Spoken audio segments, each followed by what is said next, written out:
Hello everyone, welcome to my YouTube channel Pooja's Math. This is Pooja. Hope you all are fine. Hope कि आपको सब कुछ समझ आ रहा होगा. अगर कहीं भी कोई प्रॉब्लम है, कोई कॉन्सेप्ट ना समझ आए तो आप कमेंट सेक्शन में राइट कर सकते हो. Let's start from example 11 exercise 1.2. Statement देखिए. Show that the function f from r to r defined by f of x is equal to x square is neither 1 nor onto. ना ये 1 है ना ये on to है. देखो जब हमें ना प्रूव करना हो ना कि नहीं है तो उसके लिए एक एक एग्जांपल ही इस काफ़ी होता है. तो सबसे पहले तो आप क्या करोगे, डायग्राम बनाओगे. इससे 50% तो आपका सम वैसे ही आपको समझ आ जाएगा डायग्राम बनाने से. 50 का उससे ज़्यादा ही लगाओ. हमारा सेट क्या है, R है. तो रियल नंबर में सब टाइप्स के नंबर आ सकते हैं. अब हमें दिख रहा है यहाँ पे कि हम कोई भी अगर x इनपुट डालते हैं तो आउटपुट क्या आएगी, उसका स्क्वायर आएगा. तो हमें इस टाइप से नंबर लेने हैं. और क्योंकि स्क्वायर है तो नेगेटिव या पॉजिटिव नंबर का स्क्वायर करो तो पॉजिटिव ही आएगा. तो दो सेम नंबर हमें लेने हैं, एक नेगेटिव एक पॉजिटिव, और यहाँ उनका स्क्वायर लेना है नेगेटिव और पॉजिटिव में.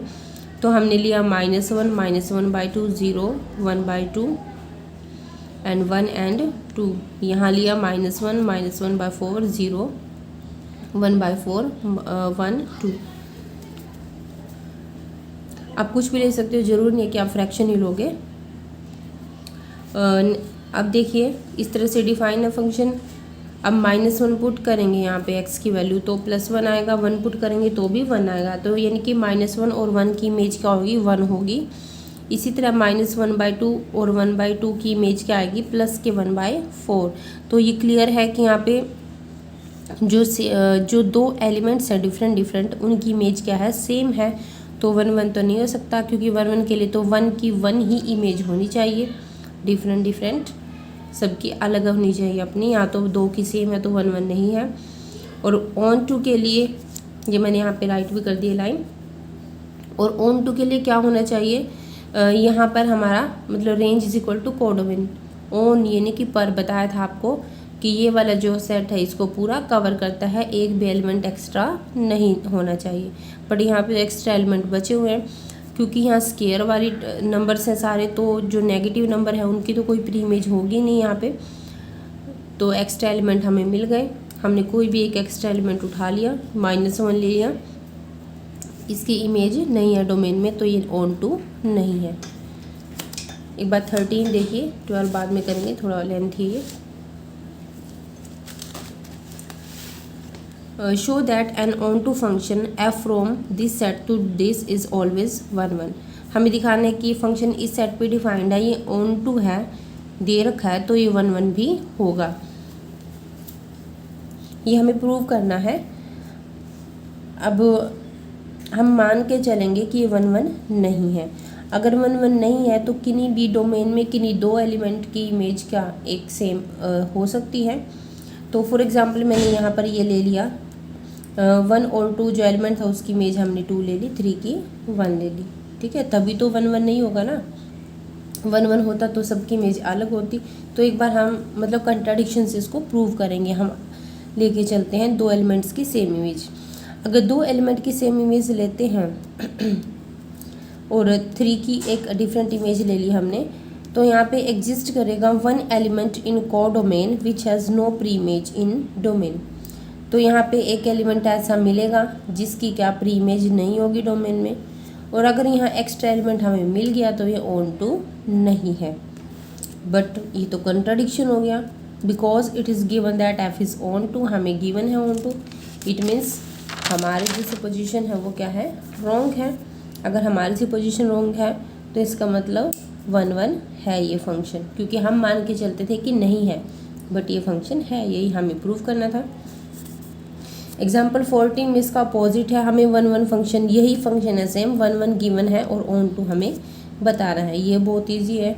अब 1 फंक्शन में देखो यहाँ भी 3 एलिमेंट है, यहाँ भी सेम एलिमेंट है. 1 फंक्शन में क्या होता है, हर एलिमेंट की एक अपनी इमेज होगी. 3 एलिमेंट है तो इमेज भी हमें डिफरेंट 3 इमेज ही मिलेंगी. और यहाँ 3 ही एलिमेंट है तो यानी कि तीनों में से किसी की इमेज होगी. तो मैपिंग इनमें से किसी भी तरह हो सकती है. ये रफ है बेटा, मैंने बना के दिखाया हुआ है. किसी भी तरह से तीनों में से मतलब हर एलिमेंट की इनमें से कोई सी भी इमेज हो सकती है, बट तीनों डिफरेंट होंगी।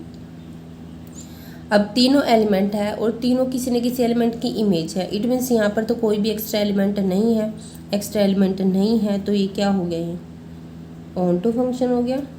ठीक है, और इसका एक ठीक है प्रॉपर्टी क्या होती है कि range of f is equal to codomain of f, क्योंकि रेंज ऑफ कोडोमेन इक्वल होगी तभी तो एक्स्ट्रा एलिमेंट नहीं बचेगा ना, ये कंडीशन होती है। और यहाँ से एक रिजल्ट भी निकलता है। देखो इसने दोनों जो है फाइनाइट सेट लिए थे, यानी कि इन एलिमेंट्स को हम काउंट कर सकते हैं इन सेट में। तो कोई भी फाइनाइट सेट के लिए फंक्शन अगर 1 1 है तो वो ऑन टू होगा, और अगर ऑन टू है तो वो 1 1 होगा। इनके इस रिज़ल्ट के एग्जाम्पल ये दो हैं, एग्जाम्पल 13 और 14। और इसका अगर हम इनफाइनाइट सेट के लिए लेके चले तो रिज़ल्ट ट्रू हो भी सकता है और नहीं भी हो सकता। इसका एग्जाम्पल 8 और 10 ये प्रूफ है। ठीक है, ये भी याद रखना। अब सम 12 देखिए, show that function f from n to n given by f of x is equal to. F of x किस तरह से डिफाइन है, अगर जो इनपुट यानी कि एक्स है वो ओड है तो आउटपुट क्या आएगी एक्स प्लस वन, यानी कि इमेज क्या होगी एक्स प्लस वन। और अगर इवन है तो आउटपुट क्या होगी एक्स माइनस वन होगी। तो हमें बताना है कि 1 1 है या ऑन टू है। तो सबसे पहला काम हमारा क्या होता है, हम इसको डायग्राम ड्रॉ करेंगे। नेचुरल नंबर का सेट है, बहुत ईजिली बन जाता है ये। ठीक है, लेंगे। अब देखो ओड नंबर लो पहले 1 3 5, तो ओड नंबर है तो किस तरह से डिफाइंड था, उसकी इमेज प्लस वन हो जाएगा। तो 1 की क्या आ जाएगी 2 आ जाएगी, 3 की 4 आ जाएगी, 5 की 6 आ जाएगी। और अगर इवन नंबर हम लेते हैं, एक्स इवन लेते हैं, तो आउटपुट यानी कि इमेज क्या आएगी 1 माइनस हो जाएगा। तो 2 की 1, 4 की 3, 6 की 5 अप टू सो ऑन। देखो डायग्राम से हमें क्लियरली दिख रहा है कि हर एलिमेंट की अपनी डिफरेंट इमेज है, और यहाँ पर भी हर जो एलिमेंट है उसकी प्री इमेज इधर है। तो यानी कि ये 1 1 भी है और ऑन टू भी है। बट हमें एग्जामिनर को तो करके दिखाना है भाई 5, अगर मान लो 5 6 मार्क्स का आ गया तो ऐसे इसी में थोड़ी ना दे देगा 5 और 6 मार्क्स। ये तो मान लो 2 मार्क्स का आ गया, शॉर्ट आपको देना है तो वहाँ आप कर सकते हो। अगर 5 मार्क्स का आता है, ठीक है, तो हमें अगर तो हम ये बड़े वाला मेथड करेंगे। ठीक है, इसमें हम डिटेल में बता रहे हैं। और अगर किसी को ये भी नहीं याद रहता तो ये तो ज़रूर कर लेना भाई, जो मैंने बात बताई आपको, जो अभी तक हम राइट करते आ रहे हैं वही चीज़ें हमें राइट करनी है। कि डोमेन के लिए हम 1 1 के लिए हम हमेशा यही लाइन लिखते हैं कि डोमेन का हर एलिमेंट है उसकी यूनिक इमेज है। और ऑन टू के लिए क्या लिखते हैं हम, इसके एलिमेंट यानी कि जो कोडोमेन का एलिमेंट है उसकी प्री इमेज है। बस ये लाइन तो रट लो आप बिल्कुल। तो चलो हम डिटेल में करेंगे। हाँ जी, डिटेल में करोगे ना तो यहाँ डायग्राम आप ज़रूर यहाँ पे ड्रॉ करोगे। अब देखिए, जब भी हमें इस तरह से मतलब राइट करके ऐसे प्रूव करना हो ना 1 1 और ऑन टू, 1 1 का तो एक ही मेथड होता है, हम लेके चलते हैं 2 एलिमेंट लेके चलते हैं x1 x2, या तो उनको इक्वल लेके चलो तो हमारी क्या है इमेज भी इक्वल आनी चाहिए, या नॉट इक्वल टू लेके चलो तो इमेज नॉट इक्वल टू आनी चाहिए, या फिर आप अपोजिट ले सकते हो, इमेज इक्वल ले सकते हो, यानी कि F of x1 F of x2 element equal आने चाहिए। ठीक है, तो लेके चलते हैं। अब इवन ओड की बात है। देखो x1 x2 दोनों इवन भी हो सकते हैं, ओड भी हो सकते हैं। उनमें से एक इवन दूसरा ओड हो सकता है, या फिर दूसरा इवन एक दूसरा ओड एक इवन हो सकता है। तो अगर हम इवन लेके चले, फर्स्ट के सी है तो लेके चलो f of x1 is equal to f of x2, ये हम लेट करके चलते हैं। तो ये कैसे ओपन होएगा, अब क्योंकि x1 x2 इवन है तो किस तरह से ओपन हो रहा था, माइनस हो जाएगा इस x में से, x1 minus one is equal to x2 minus one, cancel हो जाएंगे सेम है, तो x1 is equal to x2 आ गया। इक्वल इमेज लेके चले थे, एलिमेंट्स क्या आ गए हमारे पास इक्वल आ गए, तो 1 1 है। सेम चीज़ ओड के लिए होगी, बस यहाँ पे जो x1 x2 को हम ओपन करेंगे ना, ओड के लिए कैसे ओपन करना था, ये मतलब डिफाइन कैसे था, x एलिमेंट में +1 हो गया था, x1 + 1 is equal to x2 + 2, 1 से 1 cancel, x1 is equal to x2, f1 is 1 1 हो गया, क्योंकि इक्वल इमेज के लिए इक्वल एलिमेंट आ गए। अब थर्ड केस है, अगर x1 इवन है और x2 ओड है, वही सेम चीज़ लेके चलो। अब ये इवन था तो इसको इवन की तरह ओपन करो, ये ओड है तो ओड की तरह ओपन किया हमने, ठीक है। अब x2 को इधर ले आया, 1 को इधर ले आया, सोल्व करके क्या आ गया, x1 minus x2 is equal to 2, और 2 क्या है, इवन है। अब ये बताओ कि इवन और ओड नंबर का डिफरेंस हमेशा क्या आता है, ओड ही आता है, बट ये तो इवन आया, विच इज़ इम्पॉसिबल। इम्पॉसिबल है तो F11 नहीं है इस केस में। फोर्थ केस लेंगे, x1 ओड है, x2 इवन है, उसमें भी सेम प्रोसीजर होगा, ठीक है। बस अब x1 plus 1 is equal to x2 minus 1 हो जाएगा। लास्ट में क्या आएगा, सोल्व करके x1 minus x2 is equal to -2, ये भी इवन है, विच इज़ इम्पॉसिबल। तो इस केस में f जो है 11 नहीं है। तो यानी कि क्या कंक्लूजन है, अगर F11 है तब होगा अगर दोनों x1 x2 या तो इवन होंगे या फिर ऑड होंगे, ठीक है। अब ऑन टू के लिए हमारे पास ही एक ही तरीका होता है, एक तो डायग्राम वाला ये हम वैसे बता सकते हैं, और जब इस तरह से डिटेल में बताना हो तो हम ऐसे करेंगे।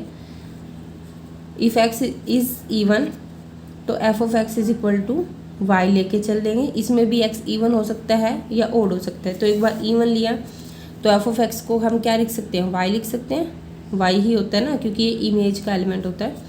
और f ऑफ x कैसे ओपन होता है, x माइनस 1, क्योंकि इवन था x is equal to y। यहाँ से x की वैल्यू क्या आ जाएगी, y प्लस 1। तो यानी कि अभी ये y जो है ये कोडोमेन का है, तो y की हम कुछ भी वैल्यू रखें तो उसमें +1 करके किसके इक्वल आ जाएगा, x के इक्वल आ जाएगा। यानी कि कोडोमेन का हर y है ना, उसके लिए एग्जिस्ट करेगी प्री इमेज, किस फॉर्म का होगा, y प्लस 1 का। यानी कि हमने y अगर 2 उठाया है ना कोडोमेन में से, तो उसकी उसकी प्री इमेज 3 हमें डोमेन में मिलेगी। 4 उठाया तो हमें 5 मिलेगा, यानी कि हर y के लिए प्री इमेज मिल रही है। तो f क्या है, ऑन टू है। सिमिलरली ओड के लिए हो जाएगा, ठीक है, सेम प्रोसीजर है। तो f क्या हो गया, ऑन टू हो गया। तो हमने ये प्रूव कर दिया f is 11 and onto, ठीक है। अगर आपको शॉर्ट करना हो तो वो वाला कर सकते हो, और लॉन्ग करना हो तो ये वाला, इसमें डायग्राम और ऐड कर लेना। Okay, that's all.